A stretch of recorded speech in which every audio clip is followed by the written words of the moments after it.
Welcome to iSeen TV. Please like, share, comment, and subscribe. Thanks for watching. Kí wa káàbọ̀ sórí ìkànnì lónìí, ètò ti bẹ̀rẹ̀ náà nìyẹn ní gbogbo ibikíbi tẹ́ ti ń wo ètò yìí lọ́wọ́lọ́wọ́. iSeen TV yín náà lélẹ́yìí ní gbogbo ibikíbi tẹ́ ti ń wò lọ́wọ́lọ́wọ́. Ẹ ṣé tẹ́ ń darapọ̀ mọ́ wa. Ẹ mọ̀ pé lórí ìkànnì iSeen TV sàn láàárín lọ́rọ̀ tiwa lórí ìkànnì yìí torí wípé ní gbogbo ìgbà táwa bá ti rí ìròyìn ayọ̀ báyìí náà nínú tiwa máa ń dùn ara tiwa sì máa yá gágá láti máa mú ìròyìn wá fún ẹ̀yin èèyàn wa. Eléyìí tí mo tún gbé wá lónìí jẹ́ nǹkan tó ní agbára. Ẹ mọ̀ pé mo sọ ọ̀pọ̀lọpọ̀ ń rò bóyá mò ń parọ́ pé bóyá kìnìkan tó rí mọ́ láwọn kan tó ń sọ kí ẹ̀rọ ní kìnìkan òun náà lẹ̀ ń wò yìí. Àwọn tó ti ń gba diplomatic passport yìí náà ti ń jẹ́rìí sí i. Kò dẹ̀ síbi tí wọ́n mú diplomatic passport yìí dé tí wọ́n ń reject wọn.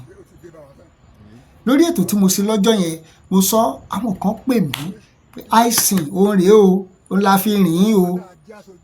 ṣùgbọ́n for so many security reasons ló jẹ́ pé mi ì ní lè máa dárúkọ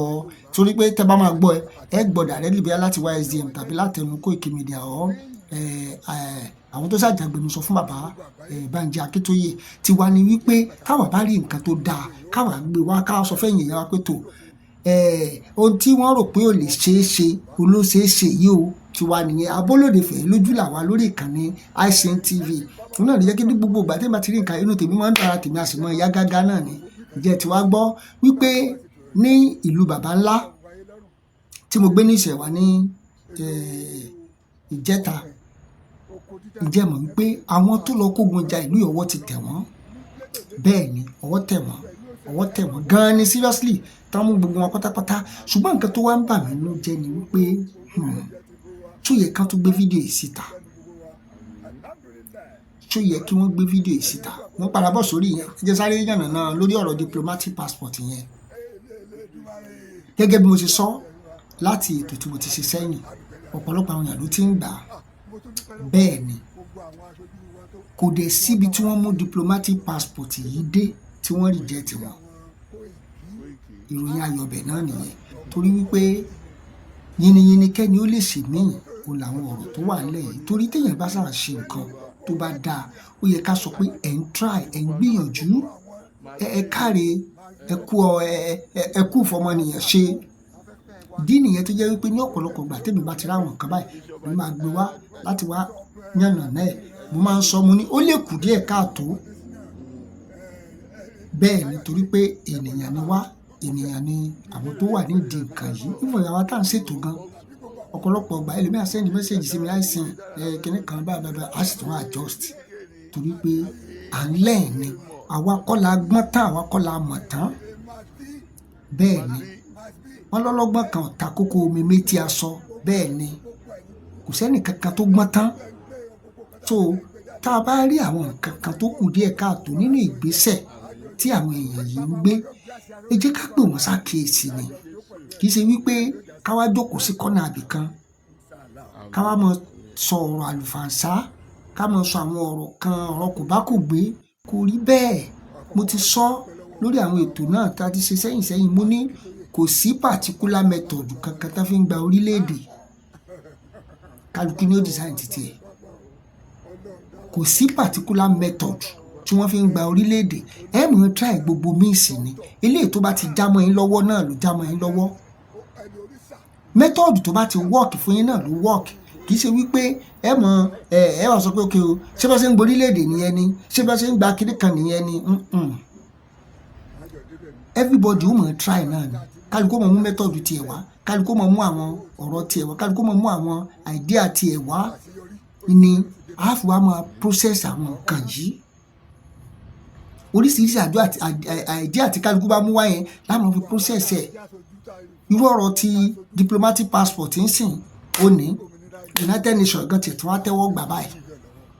bẹ́ẹ̀ ni tábà wí nìsín ó yá ẹ dárúkọ àwọn country ọ̀hún how do you expect us to be mentioning the name of the countries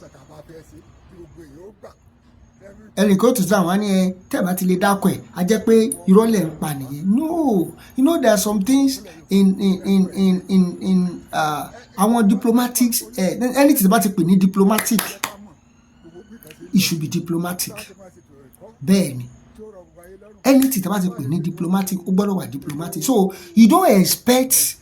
all these things now to be on air because tó gbogbo ẹ̀ náà tó bá ń tẹ̀ sí online ibẹ̀ làwọn ọ̀bàyéjẹ́ tó fẹ́ bà gbogbo àwọn nǹkan ìjẹ́ wà gbogbo ẹ̀ náà kọ́ láàmú ẹ̀yin Yorùbá náà sálẹ̀ máa ń pòwe wípé gbogbo aṣọ náà kọ́ là sá lóòrùn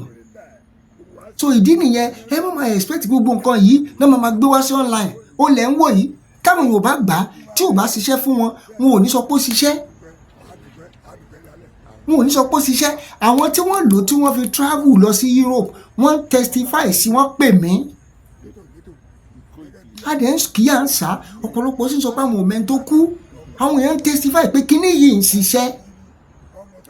ìdí ni wípé ẹjẹ sáré yànnà náà àwọn nǹkan kan ilé ìṣe sọ ìlú ìjọba ní sọ mí ní sọ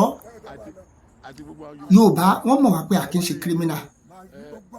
so ìdí nìyẹn anything originated from Yorùbá land wọ́n mọ̀ wípé ó jẹ́ original ni and let me now shock you most of all these countries tẹ́ ń lọ yìí ni àwọn ọmọ Yorùbá ti gbé ìgbésí akin tí wọ́n ti ṣàṣeyọrí láwọn orílẹ̀-èdè yẹn wọ́n mọ̀ wọ́n bí akíkanjú so wọn ò mọ̀ wọ́n bí ọ̀daràn so tí wọ́n bá rí anybody tó ń bọ̀ tó gbé àwọn nǹkan bẹ́ẹ̀ dání wọn ò lè rí wọn bí criminal ṣé Brazil lè fẹ́ gbé dé ní ìsẹ́wọ̀n sọ pé criminal ní àbí Cuba àbí France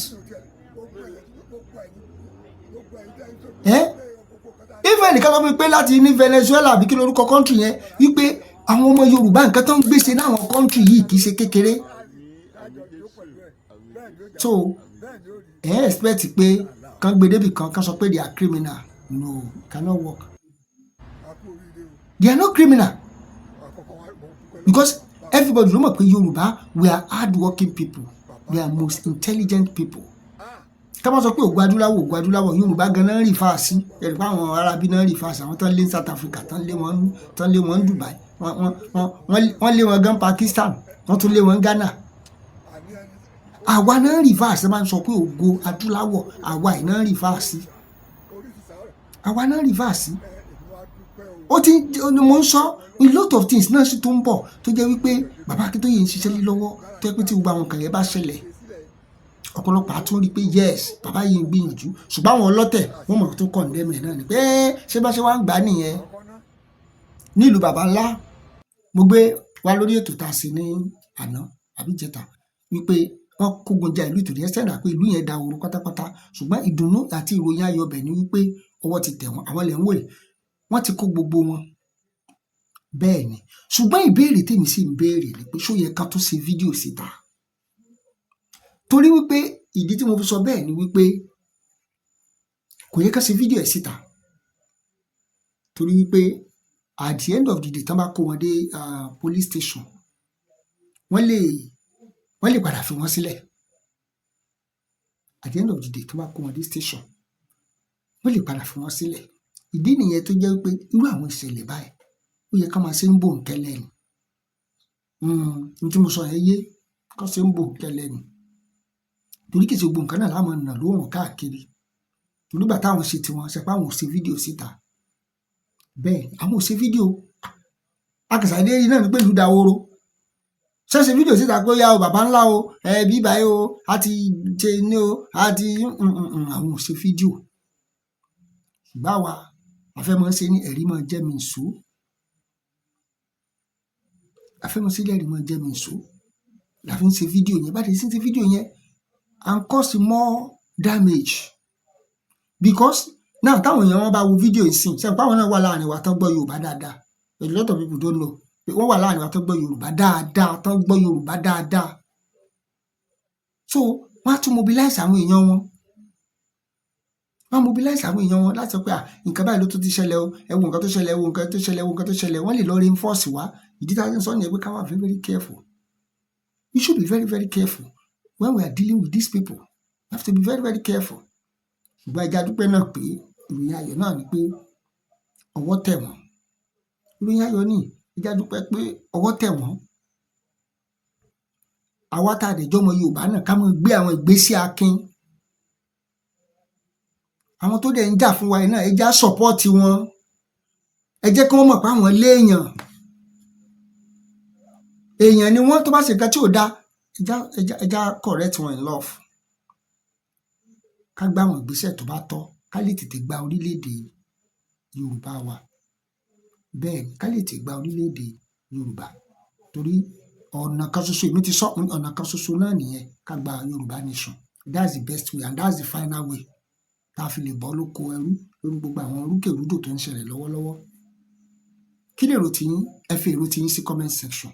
Ẹ jọ̀ọ́ ẹ bá ń like, ẹ bá ń share rẹ̀, ẹ bá ń pín, ẹ jẹ́ kó lọ káàkiri orígun mẹ́rẹ̀ẹ̀rin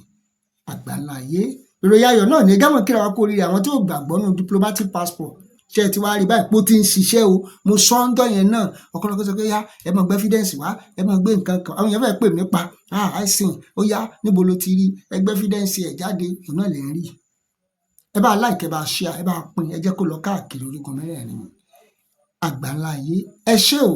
tẹ́ ń tẹ́tí sí wa ní gbogbo ìgbà. iSeen TV yín náà lélẹ́yìí ẹ ṣé. Please like, share, comment and subscribe. Thanks for watching.